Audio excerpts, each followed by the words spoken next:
All right, today we're jumping into the core ideas of Peronist economic doctrine, using the book Economia Peronista as our roadmap.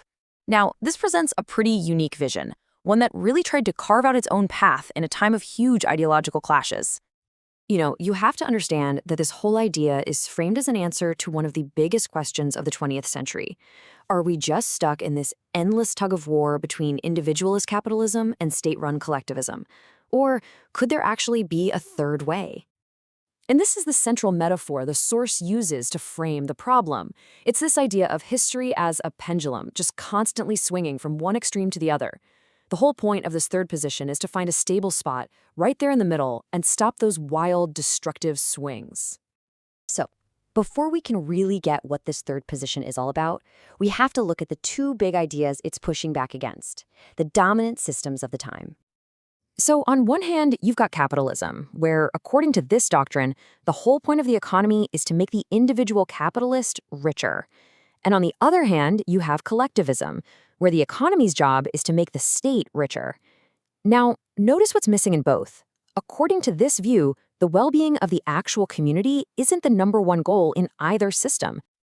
Okay, let's zoom in on that first extreme.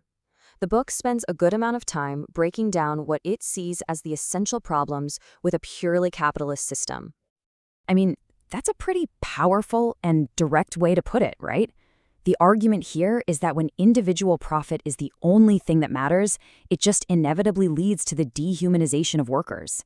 In this view, the system itself ends up prioritizing capital over basic human dignity. And this critique really zeroes in on what the text calls the hedonistic principle. That sounds a little complicated, but it's a super simple formula. Get the most profit you possibly can for the least amount of effort. Now, that might sound efficient, but the doctrine argues that when that's your only rule, you end up completely ignoring things like social costs and the actual welfare of the community. All right, so that's the critique of one side.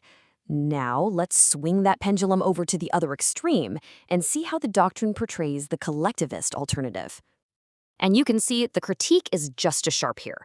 The idea is that collectivism might talk a big game about serving the community, but what it's really doing is feeding the power of the state.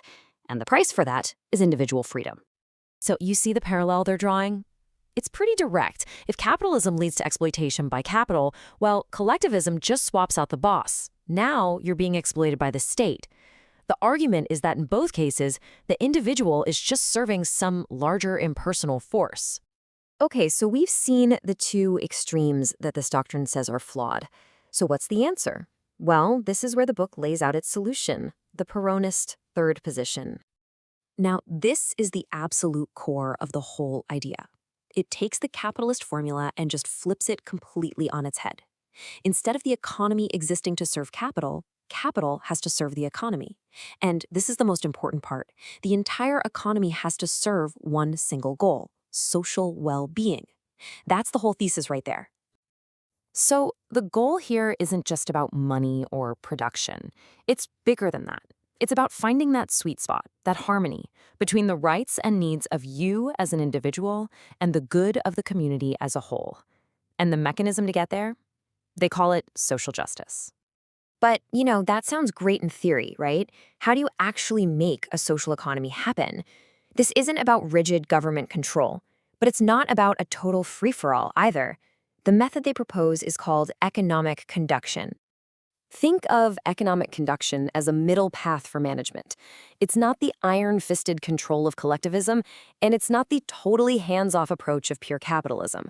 The idea is for the state to guide the economy, kind of like an orchestra conductor guides the musicians. You're using influence and strategy, not just barking orders. And this conduction isn't just a vague concept. It's based on 3 practical tools, or levers. The government doesn't run everything. Instead, it uses strategic investments to kickstart important sectors. It sets clear national priorities to show where growth is needed. And it uses incentives, not commands, to persuade private companies to get on board with those goals. This table, wow, it really lays it all out, doesn't it? It's a fantastic summary. Under capitalism, the company just wants profit, the union fights for itself, and the state is basically just a passive policeman.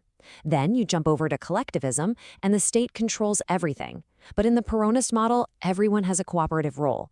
The business works for the social good, the union is a key piece of community harmony, and the state's job is to conduct and persuade.